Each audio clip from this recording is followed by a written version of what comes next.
Viewers, আসসালামু আলাইকুম। আশা করছি সবাই ভালো আছেন। আমিও আল্লাহর মেহেরবানিতে ভালোই আছি। দেখতে দেখতে আমাদের ২১টি রমজান পার হয়ে যাচ্ছে। তো এই ২১টি রমজান পর্যন্ত আমরা কতটুকু আমল করতে পেরেছি সেটা আত্মসমালোচনা করব এবং সামনের দিনগুলোতেও আরও বেশি আমল করব এই আশা রেখেই আমার ব্লগটি শুরু করছি। তো আপনারা দেখতে পেরেছেন আমি শোকেসটা একটু ক্লিন করেছি। তো করে এখন মুনতাসিরকে জাগিয়ে নিচ্ছি। এখন সকালবেলা প্রায় ১১টা ১১:৩০ বেজে গেছে। ওকে জাগাচ্ছি হলো ওর ১২টায় মানে আরবি পড়ার টাইম ১২টায় আছে আর ২টা থেকে আবার ৩টা পর্যন্ত আছে। তো সেজন্য ওকে জাগিয়ে নিচ্ছি, কিন্তু ও উঠতেছে না, ও আরও ঘুমাবে। কারণ ও রাত জেগে অ্যাম অনেক কিছুই করেছে, দেখাচ্ছি। তো আমি পর্দাটা সরিয়ে দিচ্ছি, ও ঘুম থেকে যেন তাড়াতাড়ি উঠে যায়। কিন্তু ও উঠার কোনো সম্ভাবনা দেখছি না। তো এই যে রাত জেগে সে সেহরি পর্যন্ত প্রতিদিনই জাগন থাকে। তো এই যে আর্টগুলো করে বসে বসে, তো ওর আর্টগুলো অনেকগুলোই করে, সেগুলো একেক দিন একেকটা। ওর কার্টুন আর্ট করাও খুবই পছন্দের। তো এই যে জাগাচ্ছে কিন্তু উঠতেছে না। তো আমরা চলে যাচ্ছি ওকে জাগিয়ে একটু ছাদে। আমি আজকে আপনাদেরকে আমাদের ছাদটা ভিজিট করাচ্ছি, কারণ ছাদটা অনেক সুন্দর, অনেক ভালো লাগার একটা জায়গা। কারণ চারিদিকে আমরা আসলে ঢাকা শহর থাকি, এই আম, বালুর ঢাকা শহর, শুধু বিল্ডিং আর বিল্ডিং। এখানে একটুখানি জায়গা থাকলেও কিন্তু সেটাতে বিল্ডিং উঠে যাচ্ছে। তো এই ছাদে উঠলে আসলে দেখা যায় কোন দিকে কতটুকু সবুজ আছে। কারণ আমরা নিচে থাকি যখন, তখন কিন্তু এত সবুজ দেখি না, কারণ নিচ থেকে তো আর উপরের দিকে এত বেশি তাকানো হয় না, দেখা হয় না। কিন্তু উপর থেকে যখন আমরা দেখি, তো সবুজের একটা পরিবেশ অনুভব করতে পারি। তো এই যে বিভিন্ন ছাদে আসলে অনেক সুন্দর সুন্দর গাছ লাগিয়েছে। আসলে মানুষ এখন অনেক রুচিশীল হয়ে যাচ্ছে। আমাদের ছাদটাকেও খুব সুন্দর করে এই কোম্পানি গাছ লাগিয়ে দিয়েছেন। এই যে এখানে অনেকগুলো ক্যাকটাস, তারপরে ফুল, হলুদ কালারের এই ফুলগুলো আমার খুব পছন্দের। তো এগুলো দেখছি, আর ছাদটাও খুব নিট অ্যান্ড ক্লিন করে রাখে আমাদের যে ক্লিনাররা।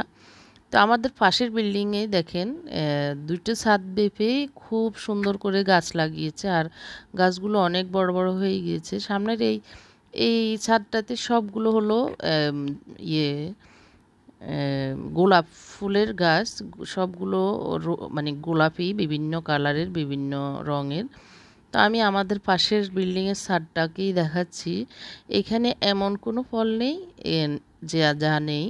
এই যে আম, তারপরে পেঁপে, কর্মচা, তারপরে বিভিন্ন সবজি, করলা, ঝিঙ্গা, এইসব সবই আছে। এদিক দিয়ে আছে জাম্বুরা, মেহেদি গাছ, মানে কোনো কিছুর অভাব নেই এখানে। আসলে এই বাড়িওয়ালা অনেক সুন্দর করে এই প্ল্যান করে এই গাছগুলো লাগিয়েছে, আমার খুব ভালো লেগেছে। আমার যদি এরকম একটা বাড়ি থাকতো আসলে আমিও করতাম। সুযোগ থাকলে সবাই করে আসলে। সুযোগটাই হচ্ছে মেন বিষয়। তো এই যে পাশে এই পিছনের দিকেও দেখাচ্ছি, দেখেন অনেকগুলো ছাদেই কিন্তু সুন্দর সবুজ, সবুজের ছোঁয়া। তো প্রকৃতির এই দৃশ্যগুলো দেখলে আসলে ভালোই লাগে, চোখটা ভরে যায়, মনটা ভরে যায়।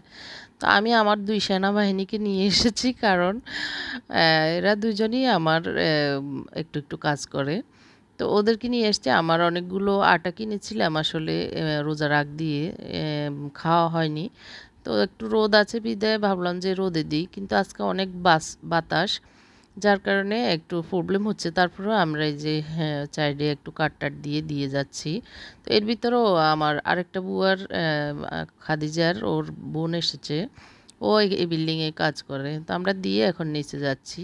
তো আমার ২ সেনাবাহিনীর পরিচয় দিয়ে দিই। একজন হচ্ছে আকলিমা, আমার ৩ কাজ করে। একটা হচ্ছে গড় মোছা, থালাবাটি ধোয়া, আর একটা কাজ ফার্নিচার মোছা বা যেদিন যেটা থাকে ওকে ওইভাবে বলেছি করে দেয়।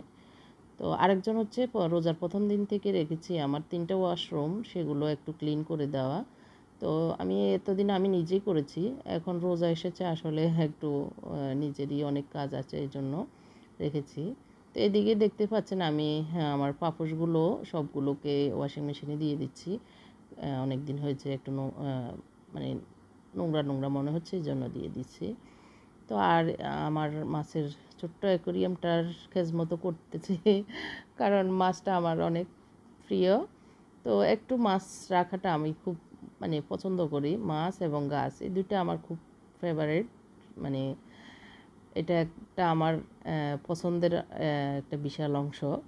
তো যাই হোক, তো ওর নাম হচ্ছে খাদিজা। তো ও এখন আমার ওয়াশরুমগুলো প্রতিদিন ধোয় না, একদিন পর পর। তো ওগুলো দোয়। তো এই জন্য ওরা, আমার সেনাবাহিনী আসে, ধুমধারাক্কা কাজ করে চলে যায়, এই আর কি।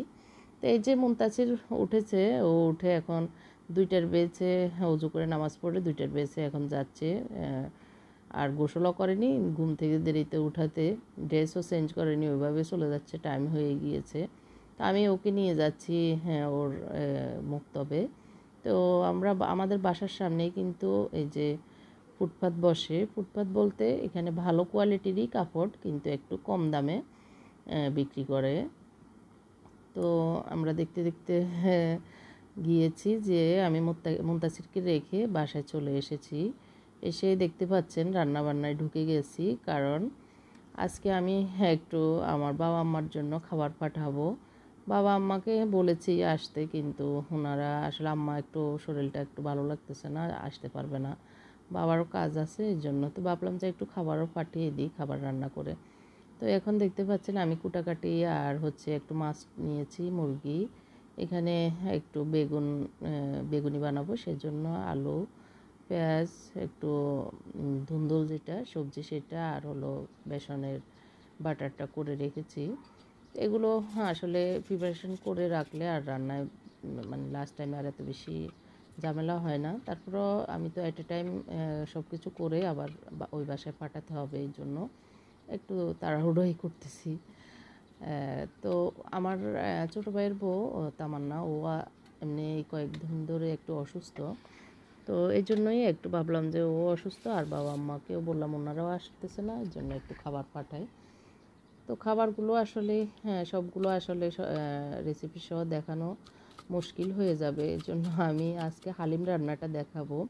আমি কিভাবে হালিম রান্না করি সেটা আপনাদের সাথে শেয়ার করব। আর হচ্ছে আমি একটু আলুর চপ বানাচ্ছি, সেটাও আমি যেভাবে বানাই আমার মতো করে, সেটাই আমি আপনাদের সাথে আজকে শেয়ার করছি। তো প্রথমে আমি আমার পেঁয়াজগুলো কুটার কাটি হয়েছে, সেটা রেখেছি বক্সে। আর হচ্ছে এখন একটু ধনিয়া পাতা আর কাঁচামরিচগুলো কুটে নিয়েছি ধুয়ে। তো এই যে আলুগুলো আমি সিদ্ধ করে চপ করে নিয়েছি, তো সেটাতে আমি একটু কাঁচামরিচ আর ধনিয়া পাতা দিয়ে দিয়েছি। এখন আমি দিয়ে দিব একটু পেঁয়াজ, একটু বেশি পরিমাণে দিচ্ছি, দিয়ে সেটাকে আমি একটু ভালো করে কষলিয়ে এগুলোর পেঁয়াজের রসগুলো ফেলে দিচ্ছি। কারণ পেঁয়াজের রস সহ দিলে আলুগুলো কেমন যেন একটু ভিজা ভিজা থেকে, মানে ভালো লাগে না আমার, সেজন্য আমি এই পেঁয়াজের রসটা ফেলে দিই সবসময় আলু চপ করতে। এখন দিয়ে দিব আমি লবণ,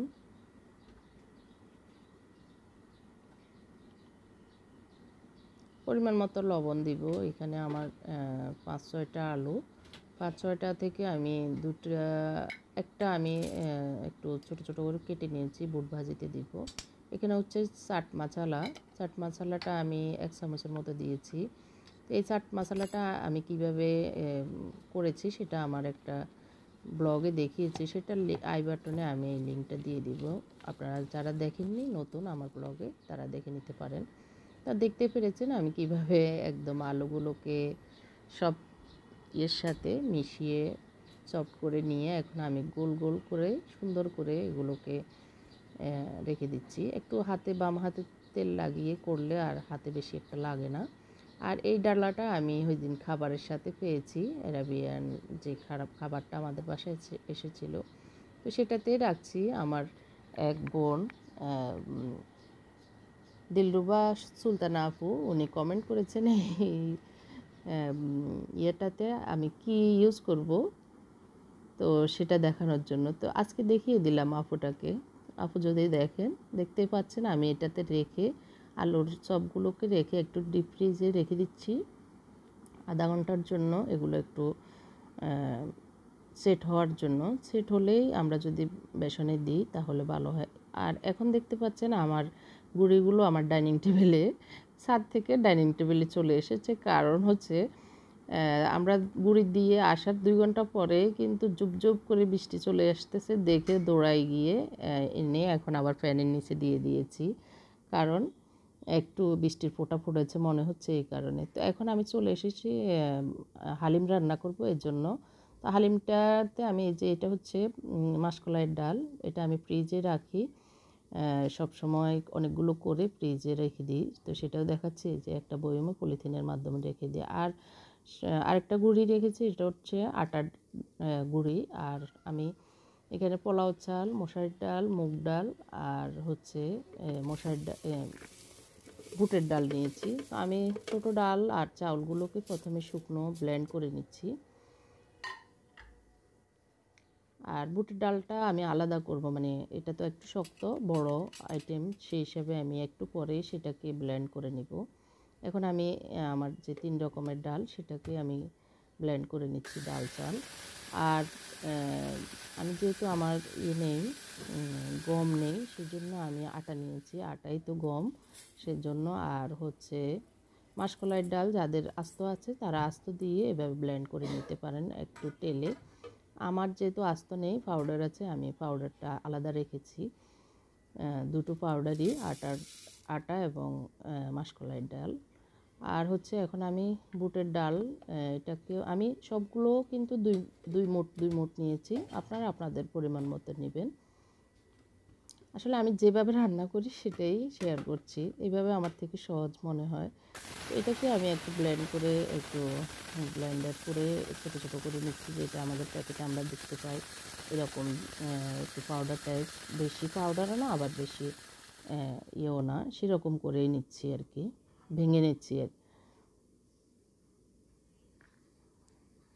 তো এগুলোকে আমি রেখে দিয়েছি। এদিক দিয়ে আমি একটা কড়াইতে আমি সরিষার তেল দিয়ে পেঁয়াজ রসুন দিয়ে বুট ছোলাটা আমি ভেজে নিচ্ছি। পাশের চুলায় আমি গরম পানি বসিয়েছি, কারণ আমি যে ডাউলগুলো ব্লেন্ড করে নিয়েছি সেটাতে আমি গরম পানি দিয়ে, একদম ফুটন্ত পানি দিয়ে ভিজিয়ে রাখবো এই জন্য। তো সময়টাকেও কাজে লাগাচ্ছি, এই জন্য ছোলাটাও বসিয়ে দিচ্ছি। এই যে একটু নেড়ে চেড়ে নাড়তে নাড়তে আমি গরম পানিগুলো দিয়ে দিচ্ছি। তো ওগুলো ভিজুক, এদিক দিয়ে আমার চুলাটাও হয়ে যাক। আর এগুলো আধা ঘন্টার জন্য ভিজিয়ে রাখলেই ভালো। তো আমি চুলাতে একটু আমার সিদ্ধ করার সময় আলু দিইনি, সেজন্য আমি কিউব করে কেটে আলু আর কাঁচামরিচ দিয়ে এগুলোকে ভেজে নিচ্ছি।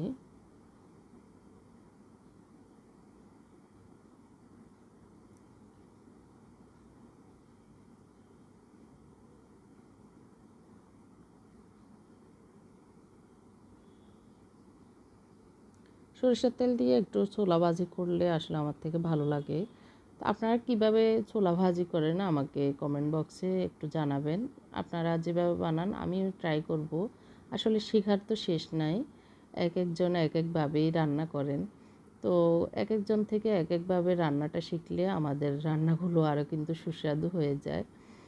আমি যেভাবে করি সেটা তো আপনাদের সাথে শেয়ার করছি। তো আপনারা কীভাবে আরও কী কী অ্যাড করেন সেটাও আমাকে কমেন্ট করে জানাবেন, তাহলে আমিও কিছু একটা তো শিখতে পারবো আপনাদের কাছ থেকে। আর শেখার তো শেষ নেই, আপনাদের থেকে শিখলে আমি আরও বেশি পারদর্শী হব ইনশাল্লাহ। তো আমি একটু চাট মশলা দিয়ে দিয়েছি, দেখতে পেরেছেন, হলুদ তো আগেই দিয়েছি। তো দিয়ে এখন আমি ছোলাগুলোকে ঢেলে দিয়েছি। এদিক দিয়ে আমি আলুগুলোকে যতই ভাঙাভাঙি করতেছি একটু ভাঙতেছে না, ওরা কিন্তু একদম চকিদারের মতো দাঁড়িয়ে গিয়েছে। একটু আলুগুলোকে ভেঙে দিলে একটু মানে ঘন ঘন হয়, ভালোই লাগে। তো ধনিয়া পাতা দিয়ে এখন আমি নামিয়ে নিব, একটু শুকিয়ে এসছে। আর যতটুকু একটু ভেজা ভেজা আছে সেটা একটু পরে মানে ঠান্ডা হলে শুকিয়ে যাবে। একটু আমি উপর দিয়েও চাট মশলা দিয়ে নামিয়ে নিব, কারণ একটু চাট মশলাটা লাস্টে দিলে গ্রান আর একটু ভালো হয় এই জন্য। এখন আমি চলে এসেছি আমার হালিম রান্নায়। আমি প্রেশার কুকারে রান্না করব, আমার একটু শর্ট টাইম, কারণ আরও রান্না আছে এই জন্য।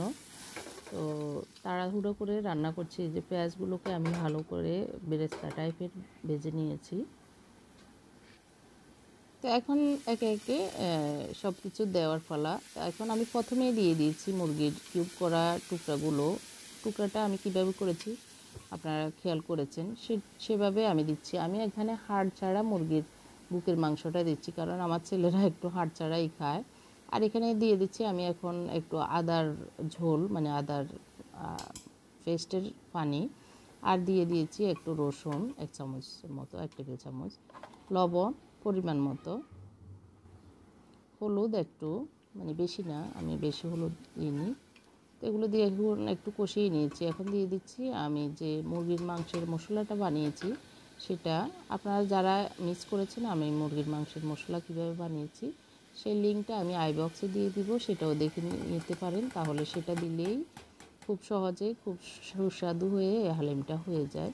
আমি আমার মশলা এবং চিকেনটা কষানো হয়েছে, যার কারণে আমি ডালটা ঢেলে দিয়েছি। তো আর একটু যে পাউডারগুলো আমি রেখেছি সেটাতে আমি একটু পানি দিয়ে গুলে তারপর ঢেলে দিয়েছি একসাথে। এদিক দিয়ে আমি মুরগি রান্না করছি, হ্যাঁ সেটা একটু নেড়ে চেড়ে দিচ্ছি। তো আমি আরও একটু, যেহেতু একটু ঘন মনে হচ্ছে সেই জন্য আমি আরও একটু পানি দিয়ে এটাকে আরও ভালো করে যেন হয় সেজন্য দিয়ে তারপরে আমি ঢাকনাটা দিয়ে দিয়েছি। এখানে একটা শীষ উঠলেই আমি নামিয়ে নিব। তো নামিয়ে আমি এখন আরেকটা পাতিলে ঢেলে নিয়েছি, ওটাতে একটু বেশি পুরো হয়েছে এজন্য। তো ওখান থেকে ঢেলে এখন আমি টেটতে নিয়ে নিচ্ছি। তো এই বুকের মাংসটা দিয়ে রান্না করলে খুবই সুস্বাদু হয়। তো আমি পেঁয়াজ বেরেস্তা দিয়ে দিব, দিয়ে এবং উপরে ধনিয়া পাতা টাতা দিয়ে যেটা ডেকোরেশন করা সেটা করে নিব। তো এখন হ্যাঁ একটু তাড়াহুড়ো করতেছি, কারণ হ্যাঁ টাইমলি আবার খাবারগুলো পৌঁছানো দরকার। এখন আমি আলুর চপটা ভাজবো, তার আগে তেলে একটা টিপস এখানে দিয়ে দিচ্ছি। আমরা যখন তেল গরম হয়ে আসবে তখন একটু 1 চিমটি লবণ দিয়ে দিলে আমাদের তেলগুলো বেশি অপচয় হবে না, বেশি মানে খরচ হবে না। খুব কম তেলে আমরা আমাদের সবগুলো ভেজে নিতে পারবো। তেলটা একদম যে তেল দিয়েছি সেই তেলই থাকবে। তো আমি একে একে সবগুলো কাঁটা চামচের সাহায্যে বেসনের ভিতর ডুবিয়ে, বেসনের যে ব্যাটারটা করেছি সেটার ভিতরে ডুবিয়ে আমি ছেড়ে দিয়েছি। দেখতে পাচ্ছেন আমার এই আলুর চপটা অনেক মজা, আপনারা খেলেই বুঝতে পারবেন নিজেরা করে। আমি তো খাওয়াতে পারবো না, আপনারা নিজেরাই করতে হবে।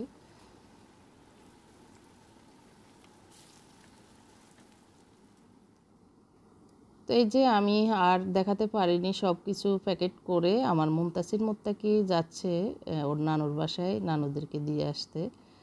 তো আমি এখন বাকি অংশগুলো দেখাচ্ছি। এই যে হালিম, ছোলা, একটু সবজি রান্না করছি, সেটা মুরগির মাংস, এখানে মাছ দিয়ে ধুন্দুল রান্না করেছি সেটা, এখানে একটু চিকেন চপ আনিয়েছি সেটা দিয়েছি, আর হলো জিলাপি চিকন। তো সেগুলো করে এখনও টাইম প্রায় 20 মিনিট 25 মিনিটের মতো আছে। তো আমি এখন আমার রান্নাঘরটাকেও একটু ক্লিন করে নিচ্ছি। আর এগুলো ফ্রিজে যাবে, এই জন্য বক্সগুলোকে একসাথ করে রেখেছি। কাঁচামরিচ, ধনিয়া পাতা সেটাও যাবে, এগুলোকে একটু ঠিক করব এই জন্য রেখে দিচ্ছি।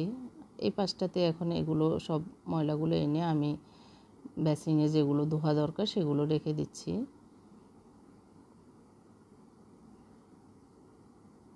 আসলে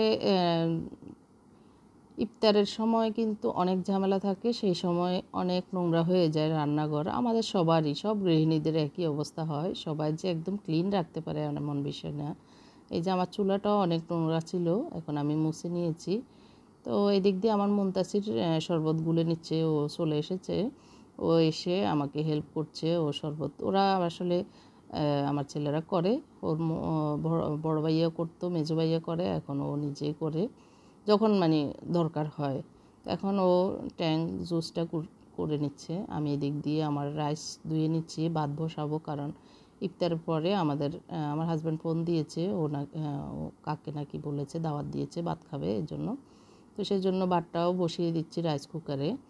আর আমার হাজব্যান্ড এখন আজকে ইফতার খাবে না, ওর দাওয়াত আছে অন্য জায়গায়। আর আমরা 3 জন মা ছেলে 3 জনই ইফতার করব। তো শরবতটা অর্ধেক করে ঠান্ডা পানি মিক্স করবে, এই জন্য নিয়ে যাচ্ছে। আর এদিক দিয়ে আমি রাইসটা ধুয়ে বেসিনে যেগুলো আছে সেগুলো ক্লিন করে নিচ্ছি।